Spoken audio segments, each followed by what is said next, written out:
Hi friends, welcome to stories of Sheril. ഇന്ന് നമ്മൾ നല്ലൊരു അടിപൊളി മന്തിയുടെ റെസിപ്പിയാണ് നിങ്ങൾക്കായിട്ട് ഷെയർ ചെയ്യാനായിട്ട് പോകുന്നത്. ഒരു മലബാർ ടൈപ്പ് സ്പെഷ്യൽ മന്തിയാണ്. അതിനായിട്ട് നമുക്ക് ആദ്യം വേണ്ടത് 1 കിലോ ചിക്കൻ നന്നായിട്ട് കഴുകി വൃത്തിയാക്കി എടുക്കുക. എന്നിട്ട് നമുക്കിതിൻ്റെ വെള്ളം പോകാനായിട്ട് ഒരു സ്ട്രെയിനറിലേക്ക് വെച്ച് കൊടുക്കാം. പിന്നെ നമുക്ക് വേണ്ടത് അരിയാണ്.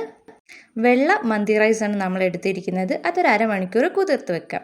പിന്നെ നമ്മുടെ ചിക്കൻ കുറച്ച് വലുപ്പത്തിലാണ് നമ്മൾ കട്ട് ചെയ്തെടുക്കുന്നത് മന്തിക്ക് വേണ്ടിയിട്ട്. പിന്നെ നമ്മളിതിലേക്ക് മസാലകൾ ചേർത്ത് കൊടുക്കാം. ആദ്യം നമുക്ക് കുറച്ച് മല്ലിപ്പൊടി ചേർത്ത് കൊടുക്കാം. പിന്നെ അതിലേക്ക് കുറച്ച് കുരുമുളക് പൊടി, ഒരു 2 ടേബിൾ സ്പൂണോളം മതിയാവും. പിന്നെ നമുക്കതിലേക്ക് 2 ടീസ്പൂൺ ജിഞ്ചർ ഗാർലിക് പേസ്റ്റ് ഇട്ട് കൊടുക്കാം.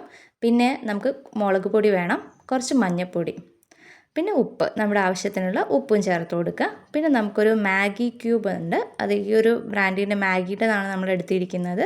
അത് നമ്മൾ എടുത്തിട്ട് നന്നായിട്ട് കുറച്ച് മിക്സ് ചെയ്ത് കൊടുക്കുക, എല്ലാ ഭാഗത്തും എത്താൻ വേണ്ടിയിട്ട്. ഇനി നമുക്ക് ചിക്കൻ ഗ്രില്ല് ചെയ്തെടുക്കാം. അതിനായിട്ട് നമ്മൾ ചിരട്ട കത്തിച്ചിട്ട് തീയാക്കി കണലാക്കി വെക്കാം. എന്നിട്ട് അതിന് ശേഷം നമുക്ക് അതിൻ്റെ മുകളിൽ ഗ്രില്ലിൽ ചിക്കൻ വെച്ച് കൊടുത്തിട്ട് നമുക്ക് ഗ്രില്ല് ചെയ്തെടുക്കാം. മന്തി റൈസ് തയ്യാറാക്കുന്നതിനായി നമ്മൾ ഒരു പാത്രം വെള്ളം എടുത്തതിന് ശേഷം അതിലേക്ക് പട്ട, കറാമ്പൂ, ക്യാപ്സിക്കം, ചെറിയ ജീരകം പൊടിച്ചത്, കുരുമുളക് പൊടി എന്നിവ ചേർത്തിട്ട് നന്നായിട്ട് ഇളക്കുക. മന്തി അരി നമ്മൾ അരമണിക്കൂർ മുമ്പ് കുതിർത്ത് വെക്കണം. അതിനുശേഷം അത് വാർത്തെടുത്തിട്ട് നമുക്ക് ആ വെള്ളത്തിലേക്ക് ഇട്ട് കൊടുക്കാം. അതിനുശേഷം നന്നായി തിളച്ചതിന് ശേഷം നമുക്കിത് വേറൊരു പാത്രത്തിലേക്ക് വാർത്തെടുക്കാം. അപ്പം മാത്രം നമുക്ക് നല്ല ഈസി ആയിട്ട് എടുക്കാൻ പറ്റുന്നതാണ്. 2 വലിയ തക്കാളി, 1 ക്യാപ്സിക്കം, 4 പച്ചമുളക്, ginger garlic paste, Maggi cube എന്നിവയൊക്കെ എടുത്ത് തയ്യാറാക്കി വെക്കുക.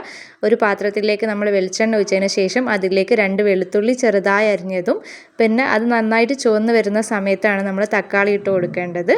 ആ തക്കാളി ഇട്ട് നന്നായി നമ്മൾ ഇളക്കി കൊടുക്കുക. നമ്മൾ ഒരുമിച്ച് തയ്യാറാക്കാത്തത് ചോറ് വെന്ത് പോകുന്നുള്ള പേടിയുള്ളതുകൊണ്ടാണ്. നിങ്ങൾക്ക് വേണമെങ്കിൽ ഒരുമിച്ചും തയ്യാറാക്കാവുന്നതാണ്. അപ്പം നമ്മൾ ചോറ് നേരത്തെ വാർത്തെടുത്ത് വെച്ചിട്ടുണ്ട്. അപ്പോൾ നമുക്കിതിലേക്ക് 2 സ്പൂൺ കുരുമുളക് പൊടി ഇട്ട് കൊടുക്കാം, ഒരു ഫ്ലേവറിന് വേണ്ടിയിട്ടാണ്. നന്നായിട്ടൊന്ന് ഇളക്കി കൊടുക്കുക. പിന്നെ അതിൻ്റെ മുകളിലേക്ക് നമ്മൾ റൈസ് കുറച്ചിട്ട് കൊടുക്കുക. കുറച്ച് നല്ല ടേസ്റ്റ് കിട്ടാൻ വേണ്ടിയിട്ടാണ് നമ്മൾ ഇങ്ങനെ ചെയ്യുന്നത്. അപ്പോൾ നമുക്ക് വെന്ത് പോകുന്നുള്ള ഒരു പേടിയും വേണ്ട. പിന്നെ അതിലേക്ക് നമ്മൾ സൺഫ്ലവർ ഓയിൽ ഒഴിച്ചു കൊടുക്കാം. പിന്നെ അതിൻ്റെ മുകളിൽ ഈ മസാല ഇട്ട് കൊടുക്കുക. ബാക്കിയുള്ള ചോറ് കൂടി ഇതിൻ്റെ മുകളിലേക്ക് നമുക്ക് ഇട്ട് കൊടുക്കാവുന്നതാണ്. പിന്നെ നമ്മൾ ബട്ടർ ചെറിയ പീസാക്കിയിട്ട് അതിൻ്റെ മുകളിൽ ഇട്ട് കൊടുക്കണം. നല്ലൊരു ഫ്ലേവർ ഉണ്ടാവും. ബട്ടറിൻ്റെ ടേസ്റ്റൊക്കെ നന്നായിട്ട് വരുമ്പോഴാണ് മന്തീൻ്റെ എക്സാക്റ്റ് നമുക്ക് ആ ടേസ്റ്റ് കിട്ടുന്നത്. അതിനുശേഷം നമുക്ക് ഓരോ പച്ചമുളക് നടു കീറിയിട്ട് ഇങ്ങനെ വെച്ച് കൊടുക്കണം.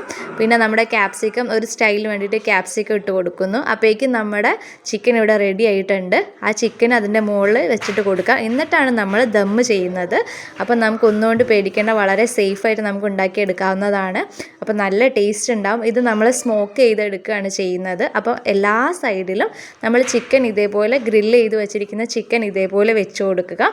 പിന്നെ നമ്മൾ ഒരു പാത്രത്തിലേക്ക് നമ്മൾ കുറച്ച് തീക്കനൽ എടുത്ത് കൊടുക്കുക. അതിൽ നമ്മൾ സൺഫ്ലവർ ഓയിൽ ഒഴിച്ചതിന് ശേഷം നന്നായി അടച്ച് വെച്ചിട്ട് ദം ചെയ്തെടുക്കാം. ഒരു 10-15 മിനിറ്റ് ഇങ്ങനെ വെച്ചാൽ മതിയാവും. അപ്പോഴാണ് അതിൻ്റെ ഒരു ഫ്ലേവർ, ഒരു സ്മെല്ല് വരികയുള്ളൂ. അപ്പോൾ നമ്മുടെ മന്തി ഇതാ റെഡി ആയി കഴിഞ്ഞിരിക്കുകയാണ്. അടിപൊളി മന്തിയാണ്. എല്ലാവർക്കും ഈസി ആയിട്ട് ഉണ്ടാക്കാൻ പറ്റുന്ന സിമ്പിൾ റെസിപ്പിയാണ്. അപ്പോൾ എല്ലാവരും ട്രൈ ചെയ്ത് നോക്കുക. നമുക്ക് സാലഡും മയോണൈസും ഒക്കെ കൂട്ടിയിട്ട് ഇത് കഴിക്കാവുന്നതാണ്. അപ്പോൾ താങ്ക് യു ഓൾ.